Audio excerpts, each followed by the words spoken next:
Hello guys, അസ്സലാമു അലൈക്കും. അപ്പോൾ എന്തൊക്കെ വർത്താനം, എല്ലാവർക്കും സുഖം വിചാരിക്കുന്നു. അപ്പോൾ തന്നെ വന്നിട്ടുള്ളത് ബീഫ് വരട്ടിയതാണ് കേട്ടോ. അപ്പോൾ അത് നമ്മളുണ്ടല്ലോ ബീഫ് കഴുകി വൃത്തിയാക്കിയതിന് ശേഷം കുക്കറിലിട്ടെടുത്തിട്ടുണ്ട്. നമ്മൾ ഇതിലേക്ക് ഇട്ടെടുക്കുന്നത് സവോളയാണ് കേട്ടോ. അപ്പോൾ ഒരു മീഡിയം വലിപ്പത്തിൽ ചെറിയൊരു സവോള ഇട്ടെടുത്തിട്ടുണ്ട്, ചെറുതാക്കി കട്ട് ചെയ്തെടുത്തതാണ് കേട്ടോ. പിന്നെ നമുക്ക് ഇതിലേക്ക് വേണ്ടത് ചെറുള്ളിയാണ്. അപ്പോൾ ചെറുള്ളിയൊക്കെ കൂടുതൽ ഇട്ടെടുക്കുക, നല്ല ടേസ്റ്റ് ഉണ്ടാവും കേട്ടോ. അപ്പോൾ ഞാൻ കുറച്ച് ചെറുള്ളിയും കുറച്ച് സവോളയും കൂടി ഇട്ടെടുക്കുന്നുണ്ട്. പിന്നെ നമുക്ക് ഇതിലേക്ക് വേണ്ടത് കുറച്ച് മഞ്ഞൾപ്പൊടി, ഉപ്പും കരിവേപ്പിലയാണ് കേട്ടോ. അപ്പോൾ കുറച്ച് ഐറ്റംസ് മാത്രം ചേർത്തിട്ടാണ് നമ്മളിത് വേവിച്ചെടുക്കുന്നത്. പിന്നെ ഉണ്ടല്ലോ, നമ്മൾ ചാനൽ ആദ്യമായിട്ട് കാണുന്ന കൂട്ടുകാരാണെങ്കിൽ ഒന്ന് സബ്സ്ക്രൈബ് ചെയ്യുക, തൊട്ടടുത്ത ബെല്ലൈക്കൺ അടിച്ച് ഹോളെന്ന ഓപ്ഷനും കൂടി ഒന്ന് ക്ലിക്ക് ചെയ്ത് വെക്കണേ. അപ്പോൾ നമ്മൾ ചെറുള്ളിയും പിന്നെ സവോളയൊക്കെ ഇട്ടെടുത്തിട്ടുണ്ട്. പിന്നെ നമുക്ക് ഇതിലേക്ക് വേണ്ടത് കുറച്ച് മഞ്ഞൾപ്പൊടിയാണ് കേട്ടോ. അപ്പോൾ ഒരു 1/4 ടീസ്പൂൺ, ഒരു 1/2 ടീസ്പൂണിൻ്റെ ഒക്കെ അടുത്ത് മഞ്ഞൾപ്പൊടിയും 1 ടീസ്പൂണ് മുളകും പൊടിയാണ് ഇട്ടെടുത്തിട്ടുള്ളത്. പിന്നെ നമുക്ക് ഇതുണ്ടല്ലോ കുറച്ച് ഉപ്പും കുറച്ച് കരിവേപ്പിലയും കൂടി ഇട്ടെടുക്കണം. പിന്നെ കുറച്ച് വെളിച്ചെണ്ണ ഒഴിച്ചെടുത്തിട്ട് കുറച്ച് വെള്ളം ഒഴിച്ചെടുത്തിട്ട് നമുക്കിത് വേവിച്ചെടുക്കാം. ഓവർ വെള്ളം ഒഴിച്ചെടുക്കണ്ട കേട്ടോ, കൂടുതൽ നെയ്യും കാര്യങ്ങളൊക്കെ എല്ലാം ബീഫാണ്. പിന്നെ നമ്മളിത് വഴറ്റിയെടുക്കുകയാണ് ചെയ്യുന്നത് കേട്ടോ.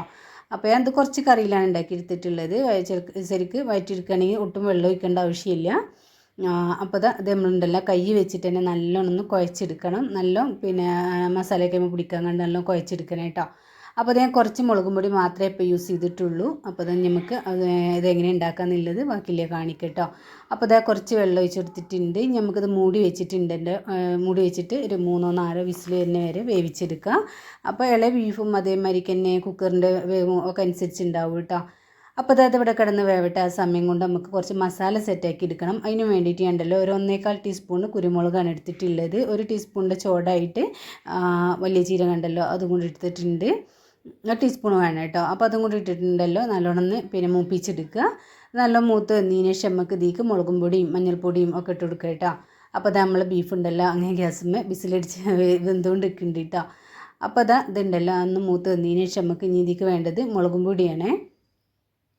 പിന്നെ കുരുമുളകിൻ്റെ എരിവുണ്ടാവും, അതേമാതിരിക്ക് തന്നെ നമ്മൾ നേരത്തെ മുളകും പൊടി യൂസ് ചെയ്തിട്ടുണ്ട്, അതിൻ്റെ എരിവൊക്കെ ഉണ്ടാവും, അതിനനുസരിച്ച് ഇട്ടെടുത്താൽ മതി. അപ്പോൾ അത് ഒരു 2.5 ടീസ്പൂണ് പിന്നെ മുളകും പൊടി ഇട്ടെടുത്തിട്ടുണ്ട്. ഒരു 2 ടേബിൾ സ്പൂണോളം മല്ലിപ്പൊടിയും കൂടി ഇട്ടെടുക്കുക കേട്ടോ. അപ്പോൾ എരിവിനനുസരിച്ച് മുളകും പൊടിയും കാര്യങ്ങളൊക്കെ കൂട്ടി കുറച്ചൊക്കെ എടുക്കുക. അപ്പോൾ അത് ഇത്രയും മതി. നമുക്കിതൊന്ന് മൂപ്പിച്ചെടുക്കുക. അപ്പോൾ ഞാൻ ഗ്യാസ് കുറച്ച് പൂട്ടിയിട്ടുണ്ടായിന് കേട്ടോ, ഓഫാക്കിയിട്ടുണ്ടായിന്. അല്ലെങ്കിൽ നമ്മൾ പൊടികളൊക്കെ ഇട്ട് കൊടുക്കുമ്പോൾ പെട്ടെന്ന് തന്നെ കരിഞ്ഞു പോകും. ഇട്ടൊന്ന് കത്തിച്ചിട്ട് കുറച്ച് ഗ്യാസ് കുറച്ച് ശേഷം വേണം വറുത്തെടുക്കാൻ വേണ്ടിയിട്ട്. കരിഞ്ഞിട്ടുണ്ടെങ്കിൽ കരിഞ്ഞ ടേസ്റ്റ് ഉണ്ടാവുള്ളൂ കേട്ടോ ബീഫിനൊക്കെ. അപ്പോൾ അത് നമ്മളെ പൊടികളൊക്കെ ചൂടാറാൻ വേണ്ടിയിട്ട് മാറ്റി വെച്ചിട്ടുണ്ട്. നമ്മൾ ചൂടാറിയതിന് ശേഷം ഉണ്ടല്ലോ മിക്സിൻ്റെ ജാറിലിട്ടിട്ടൊന്ന് പൊടിച്ചെടുക്കുകയാണ് ചെയ്യുക. അപ്പോൾ അതാ നമുക്കിതുണ്ട്. പിന്നെ നമുക്ക് വേണ്ടത് ഒരു 1.5 ടീസ്പൂണോളം ഇഞ്ചി വെളുത്തുള്ളിയും പേസ്റ്റാണ്. അതും കൂടി ഇട്ടെടുത്തിട്ടുണ്ട്. പിന്നെ ഒരു അത്യാവശ്യം വലിപ്പമുള്ളൊരു തക്കാളി അതും കൂടി ഇട്ടെടുത്തിട്ട് നല്ലോണം ഒന്ന് വഴറ്റിയെടുക്കുക. ഈ തക്കാളി ഉണ്ടല്ലോ നല്ലോണം ഒന്ന് വെന്ത് ഉടയണം കേട്ടോ. നല്ല വെന്ത് ഉടഞ്ഞതിന് ശേഷം നമുക്ക് വേണം മസാലയും കാര്യങ്ങളൊക്കെ ഇട്ടെടുക്കാൻ വേണ്ടിയിട്ട്. അപ്പോൾ അത് നമ്മൾ തക്കാളി വെന്തുടയാൻ വേണ്ടിയിട്ട് ഞാനുണ്ടല്ലോ കുറച്ച് സമയം ഒന്ന് മൂടി വെച്ച് കൊടുക്കുന്നുണ്ട് കേട്ടോ. എന്നിട്ട് നമുക്ക് നല്ലോണം ഒന്ന് വേവിച്ചെടുക്കുക. നല്ല അതേമാതിരിക്ക് തന്നെ കുത്തിയടിച്ചിട്ട് വേവിച്ചെടുക്കണം. അപ്പോൾ അത് നമ്മൾ തക്കാളിയും ഇഞ്ചിയും വെളുത്തുള്ളിൻ്റെ പേസ്റ്റൊക്കെ നല്ല വെന്ത് മൂത്ത് വന്നതിന് ശേഷം നമുക്ക് വേണം മസാല നമ്മൾ നേരത്തെ മിക്സിയുടെ ജാറിലിട്ട് പൊടിച്ച് വെച്ചില്ല മസാല ഇട്ട് കൊടുക്കാൻ വേണ്ടിയിട്ട് കേട്ടോ. അപ്പോൾ അത് നമ്മൾ മൂടി വെച്ചിട്ടുണ്ടെങ്കിൽ പെട്ടെന്ന് തന്നെ തക്കാളി വഴറ്റി കിട്ടും, നല്ല വെന്ത് ഉടയും കേട്ടോ. അപ്പോൾ അത് തക്കാളിക്ക് അത്യാവശ്യം വെന്തിട്ടുണ്ട്. പിന്നെ ഉണ്ടല്ലോ നമ്മളിത് പിന്നെ ചപ്പാത്തിക്ക്, അപ്പത്തേക്ക്, പൊറോട്ടയ്ക്കൊക്കെ യൂസ്ഫുള്ളാണ് കേട്ടോ. അടിപൊളി ടേസ്റ്റാണ്, എന്തായാലും ട്രൈ ചെയ്ത് നോക്കണം. അപ്പം ബീഫ് തന്നെ നമ്മൾ ഉണ്ടല്ലോ ഇതിൽ ചാനലിൽ തന്നെ 2-3 ഐറ്റമൊക്കെ ഇട്ടിട്ടുണ്ട് കേട്ടോ. അപ്പോൾ എന്തായാലും ഒന്ന് കയറി കണ്ടുകൊണ്ട്. അപ്പോൾ അത് നമ്മൾ തക്കാളിയൊക്കെ നല്ല വെന്ത് ഉടഞ്ഞിട്ടുണ്ട്, ഇത്രയും മതി. അപ്പോൾ വേവാത്തൊക്കെ ഉണ്ടെങ്കിലല്ലോ ഉടയാത്തൊക്കെ ഒന്ന് കുത്തിയടിച്ചെടുക്കുക കേട്ടോ. അപ്പോൾ തന്നെ നമുക്ക് ഇതുണ്ടല്ലോ പൊടിച്ച് വെച്ച മസാലപ്പൊടികളൊക്കെ അതിൽ ഇട്ട് കൊടുക്കുക. അപ്പോൾ ഞാനൊരു ടേബിൾ സ്പൂണോളം മാറ്റി വെച്ചിട്ടുണ്ട്. അപ്പോൾ അത് കുരുമുളകൊക്കെ അത്യാവശ്യം നല്ല എരിവുള്ളതാണ് കേട്ടോ. അപ്പോൾ ഇനി മോനൊക്കെ ഒന്ന് എരിവ് കൂടുതലാവേണ്ട വിചാരിച്ചിട്ട് മുഴുവൻ ഇട്ട് കൊടുത്തിട്ടില്ല. അപ്പോൾ അത് നമ്മളുണ്ടല്ലോ ഈ മസാല ഉണ്ടല്ലോ അതേമാതിരി എണ്ണയിലിട്ട് മൂപ്പിച്ചെടുക്കണം. ഗ്യാസ് കുറച്ച് വെച്ചിട്ട് നല്ലോണം മൂപ്പിച്ചെടുക്കണം കേട്ടോ. എണ്ണ തെളിയുന്ന വരെ മൂപ്പിച്ചെടുക്കണം. അപ്പോൾ കറിക്കൊക്കെ നല്ല കളറും നല്ല ടേസ്റ്റും ഒക്കെ കിട്ടും കേട്ടോ. അപ്പോൾ അത് ഇതേമാതിരിക്ക് തന്നെ ഇളക്കി ഇങ്ങനെ മൂപ്പിച്ചെടുക്കുക. പിന്നെ ഉണ്ടല്ലോ നമ്മൾ കുരുമുളക് എരിവിനനുസരിച്ച് യൂസ് ചെയ്താൽ മതി കേട്ടോ. അപ്പോൾ ഞാൻ പച്ച കുരുമുളകല്ല നമ്മൾ യൂസ് ചെയ്യുന്നത്. അപ്പോൾ അത്യാവശ്യം നല്ല എരിവ് ഉണ്ടാവുമേ. അപ്പോൾ കുട്ടികളെല്ലാം എടുത്തൊക്കെ ഉണ്ടല്ലോ കുറച്ച് കുരുമുളക് കുറച്ചിട്ട് വറുത്തെടുത്താലും മതി കേട്ടോ.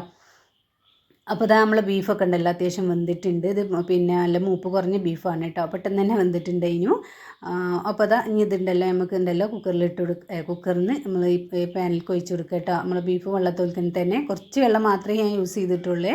എന്നിട്ട് തന്നെ ഇത്ര അത്യാവശ്യം നല്ല വെള്ളമുണ്ട് കേട്ടോ. ഇനി ഇത് നമുക്ക് നല്ലോണം ഒന്ന് ഇളക്കി മിക്സാക്കി ഉപ്പൊക്കെ നോക്കുക, ഉപ്പില്ലെങ്കിൽ ഇട്ട് കൊടുക്കുക. എന്നിട്ട് ഇതുണ്ടല്ലോ ഒന്ന് വറ്റിച്ചെടുക്കണം. അപ്പോൾ ഞാൻ കുറച്ച് ഗ്രേവിയിലേക്ക് ഞാൻ ഉണ്ടാക്കിയെടുക്കുന്നത്. ഇത് ശരിക്കും വറ്റിച്ചെടുത്ത് കണ്ടാണ് ഉണ്ടാക്കിയെടുക്കുക കേട്ടോ. അപ്പോൾ ഞാൻ ചോറുക്ക് ഒക്കെ വേണ്ടിയിട്ട് കുറച്ചൊന്ന് വെള്ളത്തോൽക്ക് തന്നെ വറ്റിയാണ് എടുത്തിട്ടുള്ളത്. നമ്മൾ തേങ്ങാച്ചോർക്ക് വേണ്ടിയിട്ട് ഉണ്ടാക്കിയതിന് കേട്ടോ. അപ്പോൾ ഇതാ ഇനി ഇതുണ്ടല്ലോ നല്ലോണം ഇളക്കി മിക്സാക്കി കൊടുക്കുക. അപ്പോൾ ഉപ്പ് കുറച്ച് കമ്മി ഉണ്ടായിന്. അപ്പോൾ ഞാൻ കുറച്ച് ഉപ്പൊക്കെ ഇട്ടെടുത്തിട്ട് ഒന്ന് മൂടി വെച്ചിട്ടുണ്ട്. ജസ്റ്റ് നല്ലോണം ഒന്ന് വറ്റി വന്നതിന് വെള്ളമൊക്കെ വറ്റി വന്നതിന് ശേഷം നമുക്കിത് പിന്നെ ഇളക്കി മിക്സാക്കി എടുക്കുക കേട്ടോ. അപ്പോൾ ഉപ്പില്ലെങ്കിൽ എന്തായാലും ഇട്ട് കൊടുക്കുക ഈ സമയത്ത് തന്നെ. അപ്പോൾ അത് എണ്ണയൊക്കെ തെളിഞ്ഞ് നല്ല സെറ്റ് ആയി വന്നിട്ടുണ്ട്. ഇപ്പോൾ തന്നെ നല്ല ഗ്രേവി നല്ല കുറുന്നനല്ല ഗ്രേവി ആയി വന്നിട്ടുണ്ട് കേട്ടോ. അത് നല്ലോണം ഒന്ന് നല്ലോണം വറ്റി എടുക്കുമ്പോൾ ഉണ്ടല്ലോ അടിപൊളി ടേസ്റ്റാണ് കേട്ടോ. പിന്നെ അപ്പത്തേക്കും ചപ്പാത്തിക്കും ഒക്കെ.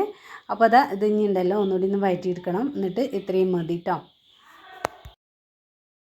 അപ്പോൾ ഇതാ നമ്മൾ ബീഫൊക്കെ നല്ലോണം സെറ്റായി വന്നിട്ടുണ്ട് കേട്ടോ. അപ്പോൾ ഞാൻ മുതലേ തേങ്ങാച്ചോർക്ക് വേണ്ടിയിട്ടുണ്ടാക്കിയ കറി എന്നുള്ളത്. അപ്പോൾ ഞാൻ കുറച്ച് ഗ്രേവിയിലേക്കാണ് എടുത്തിട്ടുള്ളത്. നിങ്ങൾക്ക് നല്ലോണം വറ്റിച്ചെടുക്കുക കേട്ടോ.